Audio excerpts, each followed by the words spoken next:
Thank you for joining us today for the methane pipeline leaks, causes, impacts, and solutions webinar. My name is Carolyn Heckman. I am the Associate Director of Pennsylvania Policy for the Evangelical Environmental Network. You'll see EEN's Director of Communications, Lindsay Garcia, commenting in the chat throughout the webinar. Please list your name, location, and organization in the chat if you haven't already, and any questions you have in the Q&A function. With EEN today, we have Mom Cleans Air Force, Pipeline Safety Trust, and Healthfirst PA. Today, we are able to provide for you an informative webinar about the Department of Transportation's proposed rule to cut methane leaks from natural gas pipelines. U.S. natural gas pipelines leak as much as 2.7 million tons of methane into our atmosphere each year. That's roughly the same impact as 50 million passenger cars. These pipelines run through many of our neighborhoods, exposing us and our loved ones to methane pollution. Methane, a potent greenhouse gas, is roughly 80 times more powerful than carbon dioxide and fuels extreme weather across the country by trapping heat into the atmosphere. Hazardous air pollutants associated with methane leaks also pose serious health threats to the hearts, minds, and lungs of our children. Fortunately, the Department of Transportation has proposed a rule that would strengthen and reduce methane leaks from millions of miles of pipelines across the United States through Pipeline and Hazardous Materials Safety Administration, PHMSA. We will begin today's webinar with Beth Shoff. Beth has lived and worked in Cambria County her entire life. She is a lifelong resident of Jackson Township in Cambria County, Pennsylvania. She's the third generation to have lived in the township. Beth grew up on Chicory Mountain and now lives 3 miles away in the middle of Polystrene wetland and right on top of Marina East pipelines. For the past 4 decades, her family and neighbors have been up against big business attempts to extract and/or transport fossil fuels in the township. So Beth, you are on. Okay, I am going to use my slide deck that I created, hopefully, to keep me on track. But I'm just going to give you a brief overview of what living in Jackson Township is like. I've been here for, in my 50s. I've been here my entire life. It's in Western Pennsylvania. So I'm trying to move on to, there it is. Okay, so I grew up on Chicory Mountain, which it's just a mountain. It's become a very famous mountain in the last year or so, but I kind of grew up with nature. That's been my playground. What I remember as a child is there was blasting behind us because of a strip mine. We had the highway on one side of us. And then the next big thing that came to, kind of came into my life, our family's life, is they wanted to strip mine Rager Mountain, which is Rager Mountain is the large mountain. Chicory Mountain is just kind of down the one side of the mountain. And so my dad became very active with that, trying to save Rager Mountain and some of the local environmentalists. He became a supervisor. He helped develop zoning ordinances. So I spent a lot of my teens kind of walking around the woods, collecting water samples, going to events with him. So what happened was they were able to limit the mining on the mountain. And I just say the bear man because a lot of you are not from around here, but one of the features of Rager Mountain was there was an older man that fed bear back on Rager Mountain. He fed them donuts, and I know none of this is probably legal at all, but that was just kind of, anybody was familiar with Rager Mountain back like a couple decades ago, that was kind of one of the attractions that you could go there and, kind of come a little too close and personal with the black bear. When I got married and moved 3 miles down the road, and as I mentioned before, I lived along the highway. So I was just, my ears like rang because it was so quiet and peaceful back our lane. We basically live in a wetland. I'm sure our house was built in the early or maybe late 50s, and I'm sure they would never have been allowed to do this now because it is a wetland. They wouldn't have been able to backfill, but we live right in the middle of it. So there's lots of animals, wildlife, we've done a lot to the home. And this is where we get into the pipeline part, because the people who owned this land back in the 1930s signed a deed with Keystone Pipeline Company this has been kind of what has been the crux of living here now. At the time, it was just petroleum going through here, so we really never even thought a thing about it. You know, petroleum leak is one thing compared to what we soon learned would be traveling through these pipes. So here's a picture of our house, and the reason I'm showing the front of our house is because if you go to the bottom step there and take like 3 more steps, you're standing on the pipeline. So that is where there was an older 90-year-old pipe, like 70, 80-year-old pipe at the time there that just sent the petroleum through. They have since retrofitted that, and now that is the methane, ethane, the highly volatile liquids going through this very old pipe. And then they also, I'll get to what they did, but there's another one in that spot now as well. I just kind of wanted to talk about the dirty deed, and this is more for anybody who's buying a house. This is from 1935, but if you look on the deed, it says something about, and it is hereby further agreed that its successors, or I guess it says assigns, may maintain, operate, repair, remove additional lines of pipe alongside of the first line and in perpetuity, like forever. So this deed exists on this property forever. And that's what we, you know, this was kind of the shocker when we found out that they were going to do more here. And we have a couple acres here, but there's probably hundreds of acres that this deed applies to. But it was $44. They paid the landowners $44 at this time, and now that's only worth $1,000 in 2024 monies. So again, that's just another theme that they come in saying, well, we're going to compensate you, but it's basically for not much at all. That's just saying 1935. I'm just going to move on to the year 2000 and brush through this quickly because I had my daughter in 2000. My dad died in December. I'm just kind of telling you this is life in Jackson Township. My dad died in December. My mom found out like the month after he died that her house was going to be taken from PennDOT.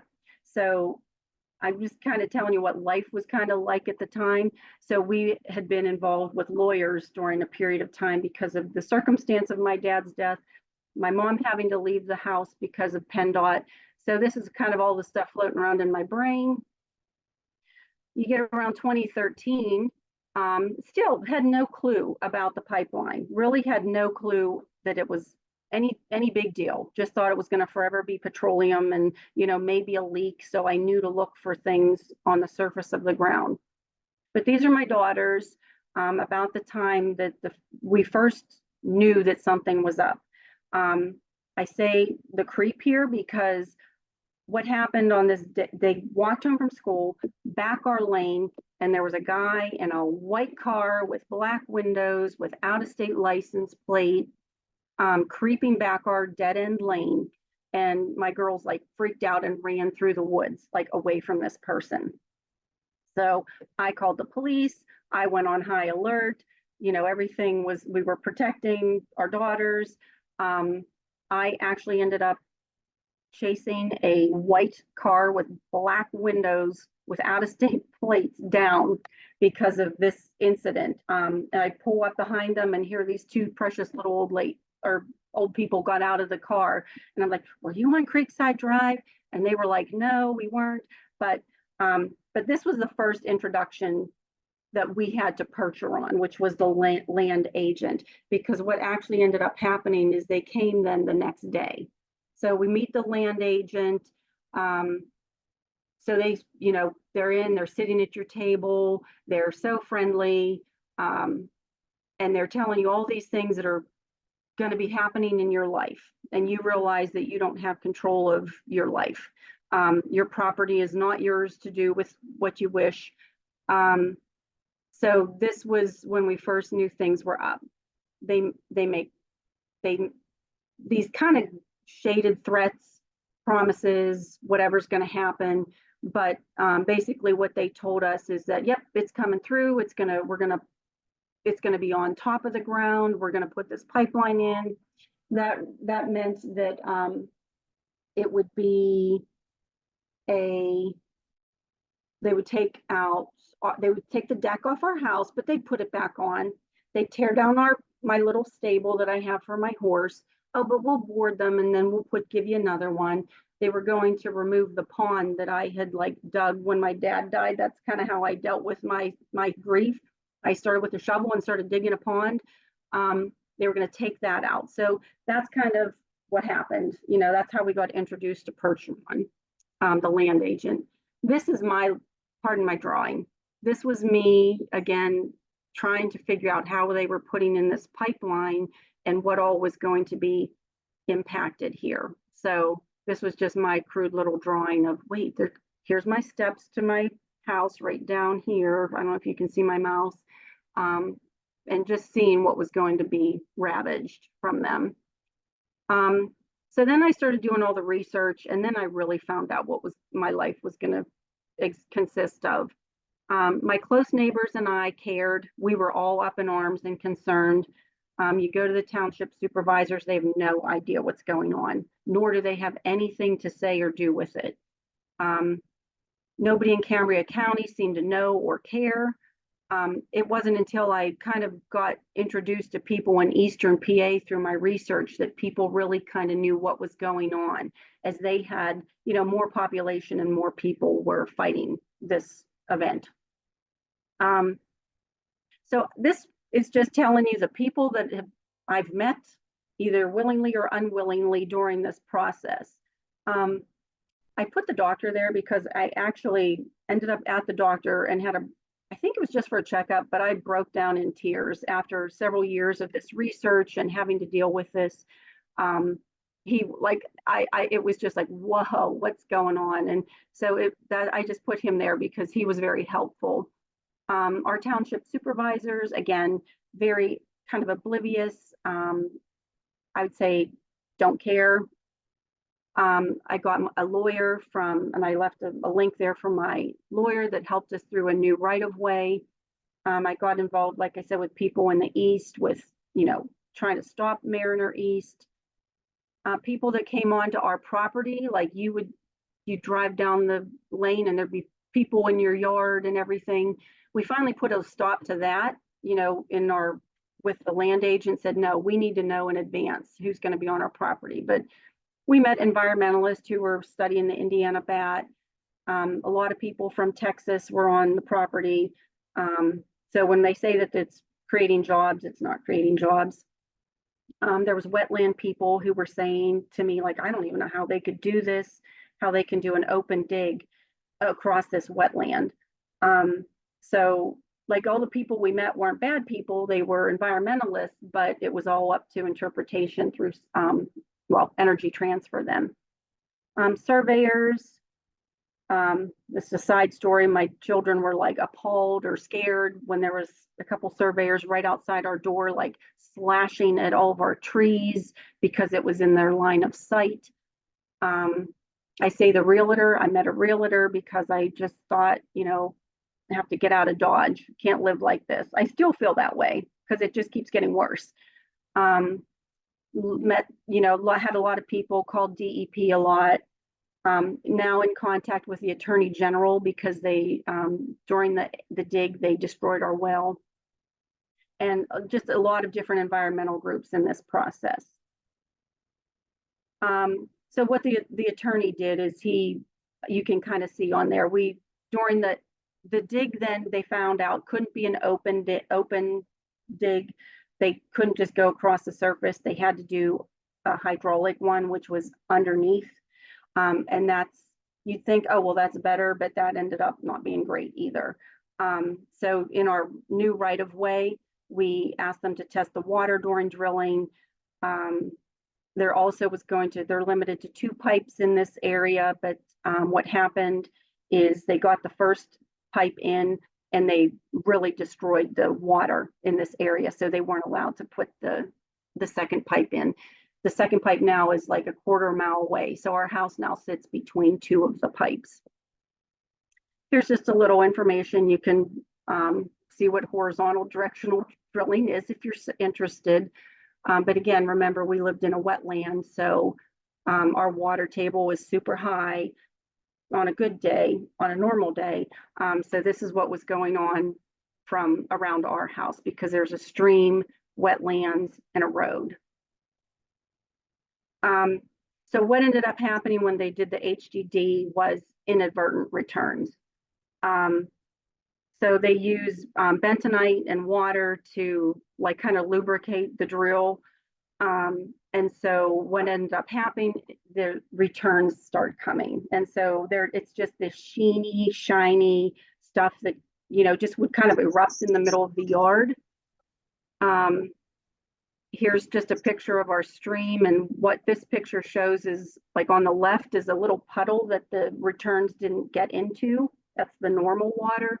And on the right was, you know, when that return, you know, of course they don't tell us about this. You just happen to walk back and see that this is what's happening. Beth, can I give you a quick 30-second warning? Sure. Thank you. Okay, so then with that inadvertent return, we were having the water tests. And I'm not a scientist, and they didn't interpret our water tests for us, but we ended up with E. coli in our well. So before they wouldn't admit that they did anything, but they also were digging up the lane, bringing water back our lane. So now this is kind of in that part of this story is with the Attorney General's office. I'm still like in discussions with them as to what is going to happen. But basically what I found in this entire process is that they just plow through. You're not stopping them from doing anything. They'll pay the fines later. They just need to get their pipe in. They'll do whatever it takes. So that's what, like I said, I'm still talking with the Attorney General. But since this time, we've had CPV put a energy plant in, and that has further diminished life. We hear it all the time. We see the lights from it. It is a monstrosity in the middle of a village where people live. Again, the township supervisors love them. We don't. Other things that have happened right around, we've had a People's Gas leak on Benchoff Hill Road at their one little section. The Rager Mountain gas leak is not very far from me. And when I go back to saying the reason I brought up Save Rager Mountain is, we kind of wanted to prevent strip mining on Rager Mountain. But then this gas leak occurred. And I say CPV because that's right now the biggest, that's kind of a very everyday diminishes the quality of our life here, as well as worrying about getting blown up alongside a pipeline. And then this new thing that we're going to have to worry about now is they're finding that maybe there's lithium in the fracking fluids and everything that they've used. So I just worry, what does that mean for us too? So this has just kind of been our life along this pathway of, living in these with the fossil fuels, people wanting to extract and everything. So that's just a very abbreviated version of all of the things, but I appreciate that you listened. Thank you. Thank you, Beth. Next, we have Kim Anderson. Kim serves as EEN's Director of Member Mobilization. Before joining EEN in 2020, she worked in financial services industry in training and development for 20 years. Since before becoming a Christian, Kim has had a passion for God's creation, and her faith has only strengthened her conviction in creation care. She spent most of her day living in areas impacted by oil and gas development, including her current home in Western Pennsylvania. Thank you, Carolyn, and thank you, Beth. I appreciate you sharing your story today. I'm going to give a quick introduction to PHMSA. First of all, when we use this acronym, if you can go to the next slide, Lindsay. When we use this acronym, what we're talking about is the Pipeline and Hazardous Safety Materials Administration. PHMSA is a part of the Department of Transportation, and at first it might be weird to think of pipelines as being a part of the Department of Transportation, but the DOT oversees and works to ensure the transport of hazardous materials and energy and associated risks and hazards. National gas pipeline leaks pose a safety risk to communities, contribute to extreme weather, by releasing potent greenhouse gas methane and result in lost and wasted products that is typically charged back to ratepayers. A recent analysis by the Environmental Defense Fund found that natural gas pipelines nationwide are leaking as much as 2.7 million tons of methane each year, which has the same climate impact as 50 million passenger cars. That analysis also estimated that onshore gas methane leakage is between around 4 and 8 times greater than estimated by the Environmental Protection Agency. So PHMSA is an important agency and there's a lot of work to be done. Real quick, the mission of PHMSA is to protect people in the environment, to keep us all safe by advancing the safe transportation of energy and other hazardous materials that are essential to our daily lives. Just want to focus on that last phrase there for a moment. We need gas right now for our energy. And so what is transported is essential, and we just want to make sure that it's done in a way that is safe and doesn't harm people, either through safety or health. Next slide. So to achieve this mission, PHMSA develops and enforces regulations for the safe, reliable, and environmentally friendly and sound operation of the nation's about 2.6 million miles of pipeline transportation and nearly 1 million daily shipments of hazardous materials that happen by land, sea, and air. 2.6 million pipelines is roughly the same as it would take to go around the earth about 100 times. That's a lot of pipeline. PHMSA does this by establishing national policy, setting and enforcing standards, educating and conducting research to prevent incidents, and to step in when an incident does occur. PHMSA is important because, first of all, it's important for our safety. It keeps us safe. It protects people from risks and hazards and minimizes the number of pipeline accidents, and again, steps in when one does occur. And then it's also important to our health. Reducing the number of leakages minimizes the health risks, and we're going to hear about health risks in a minute. And then also, it helps our climate by limiting greenhouse gases that are released from pipelines. And then the less gases that are released, the more reliable our energy system is. Anything that isn't leaked can be contained and used to create energy rather than just escaping into our atmosphere. PHMSA has two main sections that it covers. First is pipelines, and there's various types of pipelines. And then the second is storage. And storage is important because storage fields supply roughly 20% of natural gas consumed during the winter months in the United States. The top 3 states for the number of storage fields are Ohio, Michigan, and my home state of Pennsylvania. And lastly, I became interested in PHMSA because about 2 years ago in November of 2022, Beth alluded to this a little bit. There was a leak at an underground storage well. And if you can go to the next slide, the leak was so massive that it could be seen from space. And this happened in my county, down the road from, I knew kids that played soccer with my daughter, went to school with my kids. And it was close enough to us that I was probably impacted by this, as well as the pipelines. The pipelines in the previous pictures are ones that are nearby my house. And so we probably are impacted by those as well. So if you asked me a couple of years ago where the biggest climate disaster might have been in our country, I might have guessed Texas or some other states, but it was actually in the state of Pennsylvania in Cambria County down the road from me. It was one of the largest natural gas leaks in the world that year. Basically, a conventional storage well at a local facility malfunctioned.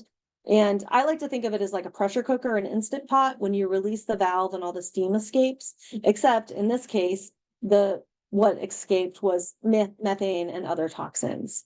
It took about 2 weeks for the company to fix the leak, making it the largest methane gas leaks our country has seen, released about 1.1 billion cubic feet of gas. And again, that plume could be seen from space.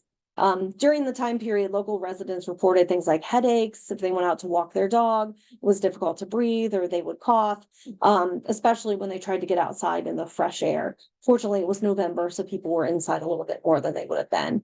A factor in the leak at Rager Mountain was the age of the well. In its report to the DEP, the company reported the cause as water and oxygen included induced erosion, which happens over time as equipment is exposed to elements. The average age of similar wells in our country is 74 years. which means many more communities might be at risk. And the average age of pipelines in the United States, for natural gas transmission pipelines, the average age per mile is about 50 years old in 2015.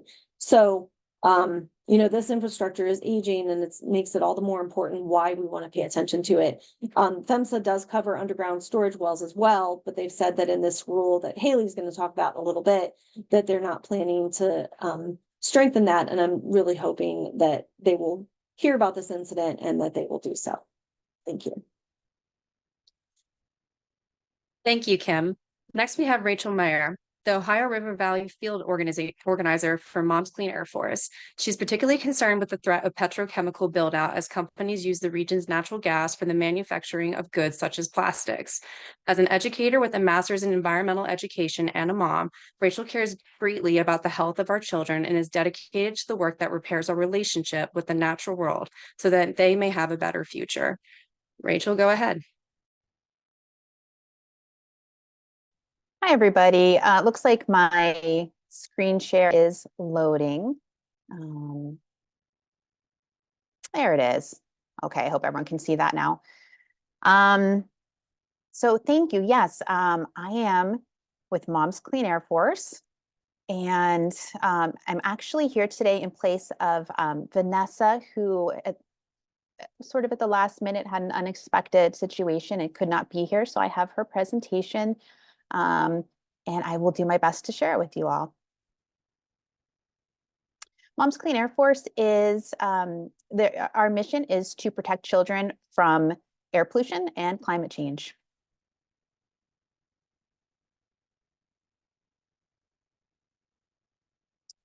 So I'm going to start by taking sort of a overlook at looking at an overview of oil and gas air pollution, which of course pipeline pollution is a part of. And so we know that methane escapes from oil and gas operations, including from pipelines, volatile organic compounds or VOCs, and hazardous air pollutants or HAPs. And here you see a picture of Olivia at an elementary school playground in Butler County, Pennsylvania. And the school is 700 feet from a well pad where fracking is happening for natural gas. And the playground is even closer to that. And this isn't unusual. Almost 1.5 million Pennsylvanians live within a mile of oil and gas facilities. And pipeline leaks are part of this cumulative impact of populations living near all of this build out.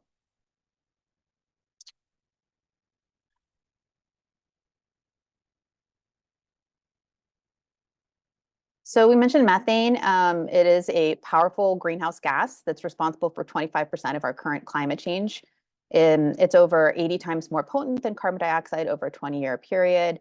It's the main component in natural gas.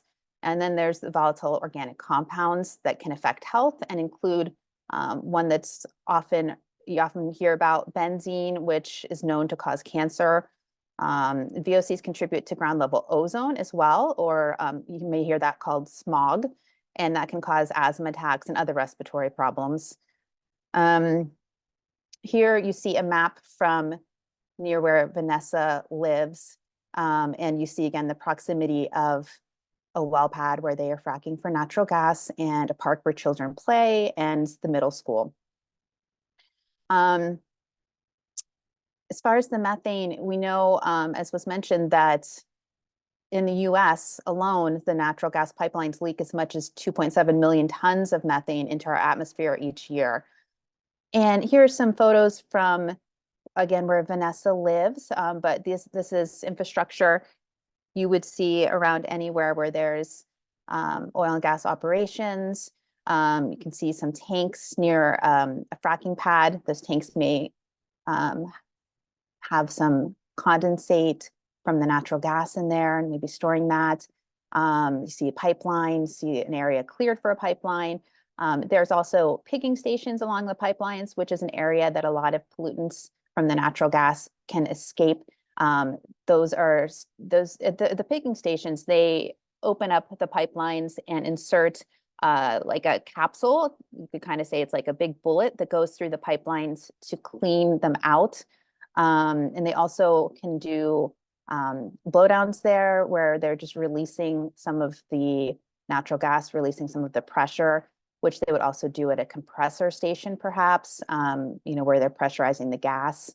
So there's different places along the pipelines where there may be natural gas and its associated pollutants escaping beyond where there may be just leaks as well.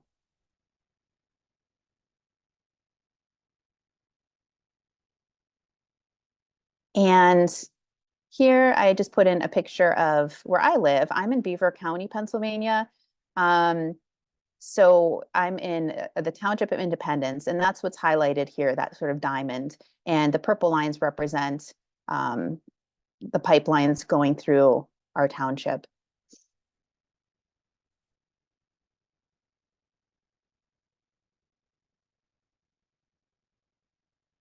And so here are some of those pollutants that are associated with natural gas that I had mentioned. And I'll point out a few here that are very relevant for the pipelines and the gas that can be leaking. So benzene, it does occur naturally in oil and gas. So where there's leaking, there's most likely benzene present. And it does have some serious health impacts, including cancer, asthma attacks, lung infections, low birth weight, headaches, vomiting, dizziness. Formaldehyde is something that can be created in the atmosphere when the oil and gas pollutants escape and combine with heat and sunlight, and it can cause asthma attacks and cancer. Methane we mentioned, and also I'll mention smog again, the ground level ozone, which is created from VOCs escaping from the natural gas combining with heat and sunlight, and again has some respiratory consequences such as asthma attacks, can affect lungs and their development as well.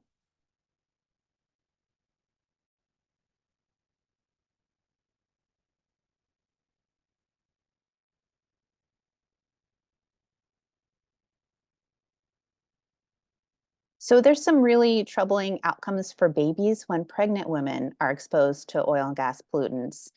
Pregnancies are more likely to be labeled high risk, and a Pennsylvania study found that living near natural gas wells was associated with having lower birth weight babies. Low birth weight babies are at an increased risk of early death, infections, and learning disabilities. And also there's a 2 to 3 times increased risk of acute lymphoblastic leukemia for children if exposed in utero. The leukemia appears between the ages of 2 to 7, but being exposed to the pollutants before the child is born increases the child's risk.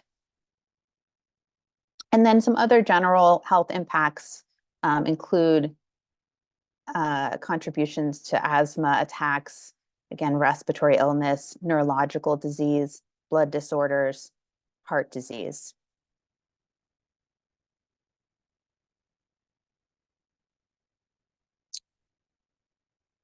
This is from a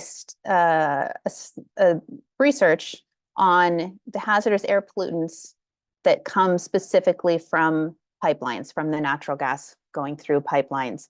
And so this study looked at the hazardous air pollutant or HAP concentrations in transmission pipelines carrying natural gas. And the data was obtained through FERC, with the Federal Energy Regulation Commission. And it was in their applications for pipelines. The dashes that you see there are the mean concentrations. And these reported HAP concentrations were higher than the US EPA reference concentration limits. So they would be estimated to have negative health impacts if inhaled over a lifetime. But generally, they were under other health-based limits, with the exception of benzene. And then you see there on the graphic that there's different forms of natural gas. And So for condensate vapor and flash gas, so basically a situation where the HAPs are volatilizing from liquid to gas as they move from the high pipeline pressures to atmospheric pressure. The reported HAP concentrations in those situations were 1 or 2 orders of magnitude higher than various health-based limits, including occupational short-term exposure limits for BTEX compounds, which includes benzene, toluene, ethylbenzene, and xylene.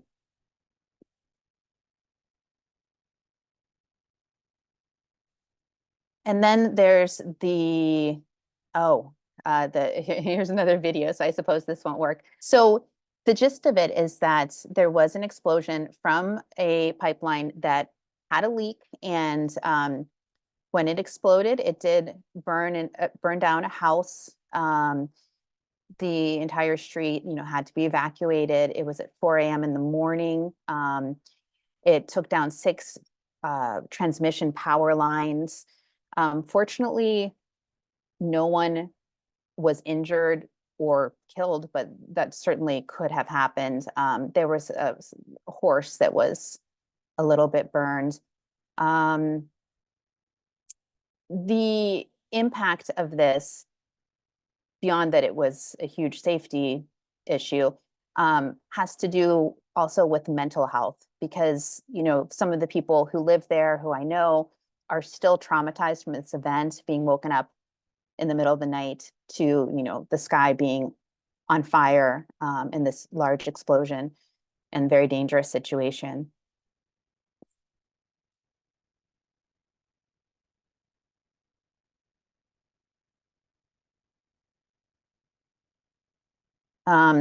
And this that's me, and Vanessa put that in because I'm just speaking there to Secretary Buttigieg about the need for this rule. I'm standing in front of the pipeline that exploded, not where it exploded, but a few miles away where I live. This is on my road. As Beth spoke to, there are mental health impacts, not just the physical health impacts. When you're living with the concerns of an explosion, we also have found out that there is a pipeline routed to be about 120 feet from our house. So there's the uncertainty of what may happen with that. And interestingly, I have found out that in my township, there is a higher incidence of asthma. And as you saw earlier on the map, there are a lot of pipelines around, and a lot of oil and gas infrastructure, just as Vanessa is living with.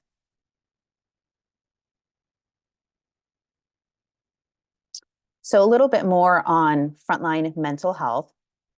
There's a study from Colorado State University that I think can certainly apply to the impacts of pipelines, although it was more generally on fracking, where people reported chronic stress and depression related to their uncertainty about the environmental and public health risks, and also the inadequate access to useful information, which is a challenge for anyone living near this infrastructure. It's very hard to get information about, how it will be impacting you, and even what plans are and what you can expect to be, constructed and when.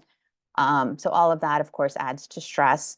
And also that stress and depression relate to people's experiences of political powerlessness, particularly their inability to control the activity, where it occurs, and how it is regulated.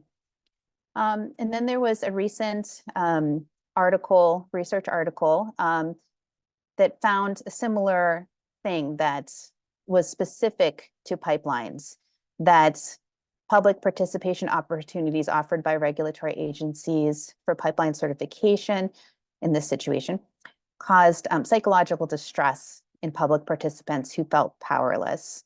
And again, I think that, Beth really spoke to that.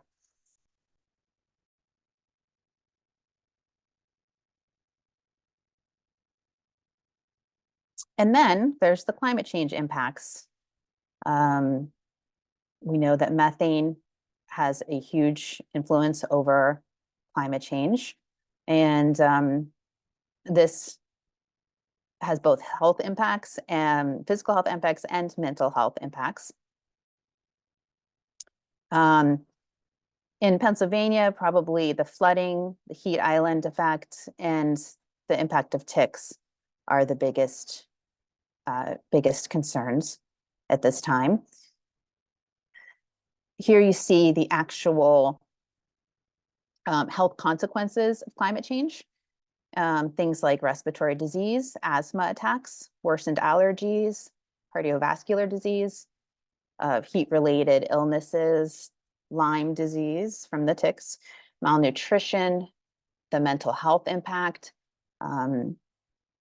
injuries from flooding and so on, and in some situations, death.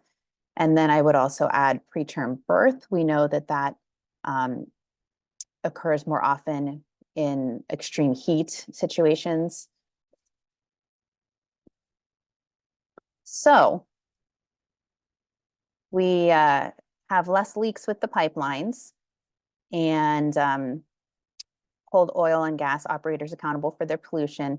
And there will be improvements to the health and safety of communities near the pipelines.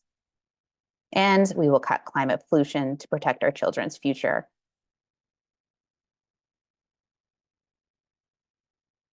And again, there's Vanessa's information, and I'll put my information in the chat as well.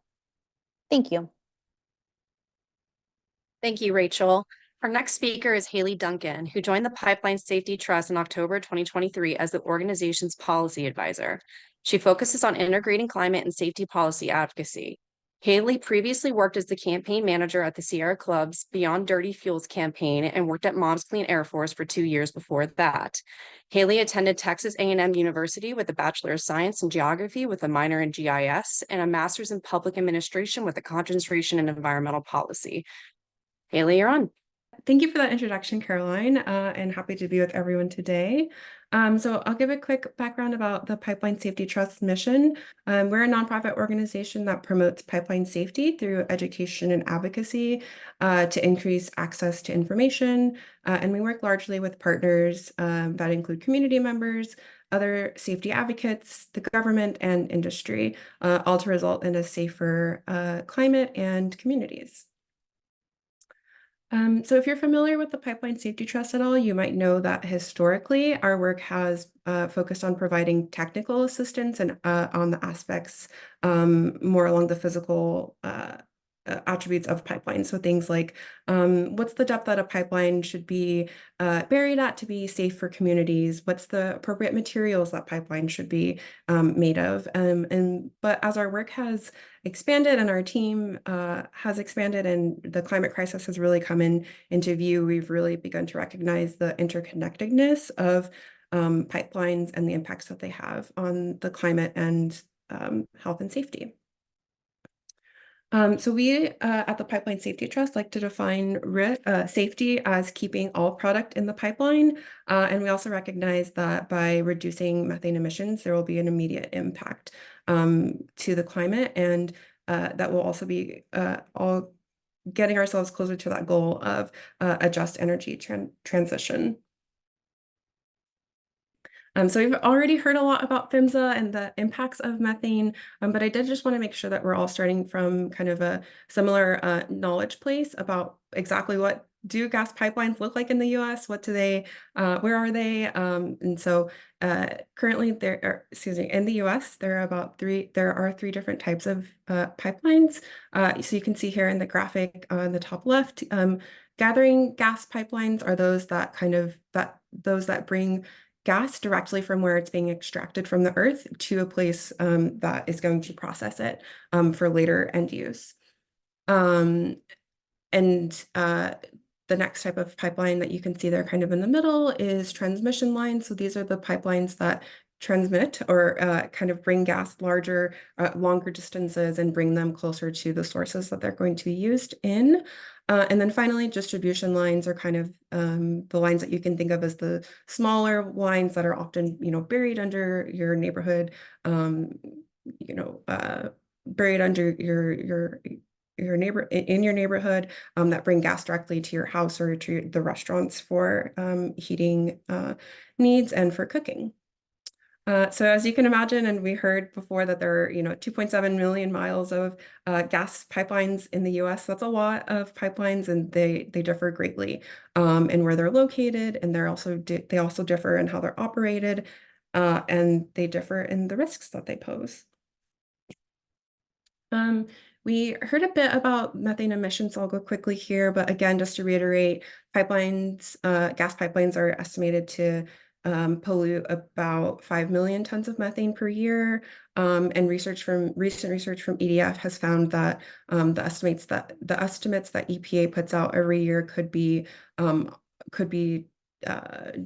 off or different by about 3.7 times or 8 times than what's being estimated by the EPA. And so I'm going to jump into the reason that has been happening and kind of the solution to those levels of emissions happening is that prior to 2020, there were no regulations to permit or to force operators to limit gas emissions if there was no deemed hazard or risk to the public. So in 2020, Congress passed what's called the Pipes Act. And before that, again, so the standard practice was just that leaking and venting of natural gas into the atmosphere was just a regular part of business, as long as there was no risk of explosion. Again, no regulatory requirements to limit or to have operators try to limit emissions. And so Congress really saw this as a problem and directed PHMSA to start regulating methane because of the immediate climate, health, and safety impacts that they knew it would have.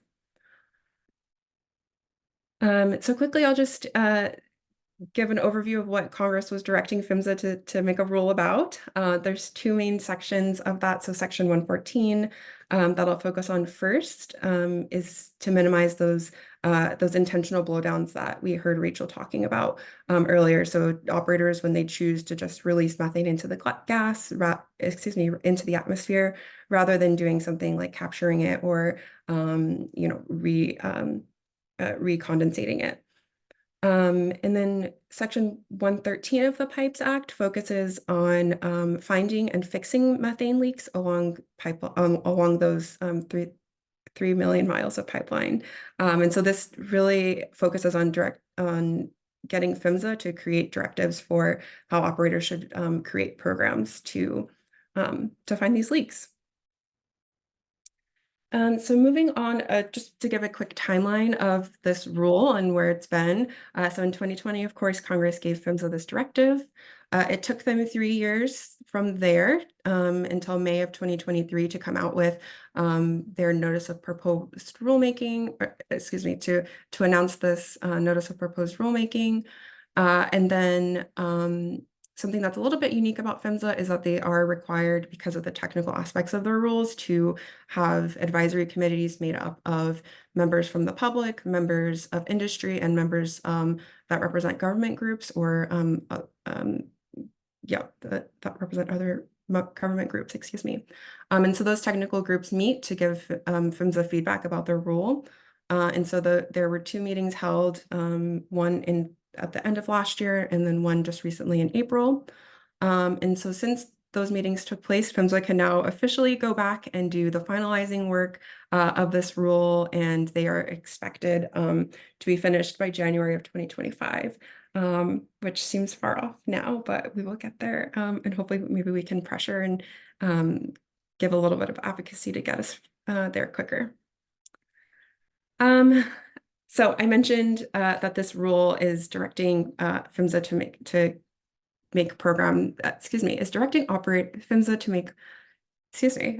This rule is directing PHMSA to give operators guidelines for what their programs might do, or how their programs might detect and mitigate leaks. So when PHMSA is making regulations, often what they're doing is actually directing operators of how to update or to change their operating and management procedures. For this rule, they'll be required to create or update, if they have already, an advanced leak detection program. So kind of what is that? To me, I like to think of advanced leak detection programs of having 3 core parts. The first being the use of advanced leak detection technology. You can see some examples there on the right. The next would be establishing regular patrol timelines for the pipeline that the operator is responsible for. And then the third would be having schedules for the known leaks. So it's great to find leaks, but we also need to make sure that we are repairing them when we find them. So having giving guidelines to how off to the timelines of which a leak should be repaired. And then I'll just add that this rule doesn't necessarily tell operators what the right technology is for them. PHMSA kind of recognize that may vary, and of course, because of the varying types of gas pipelines that exist, PHMSA wanted operators to be able to have some freedom to pick what technology worked best for them. All right, so here's the meaty slide of everything else that is in. So what does a healthy, or like what does an impactful leak detection program look like? Of course, I'm going to caveat though that this rule isn't final, so we could see some of this change, but vastly what PHMSA is recommending is that all pipelines except for those distribution pipelines outside of highly populated areas. So again, distribution lines are those ones that bring gas directly to where it's going to be used. So anything that's kind of like that, but a little poses less safety risk.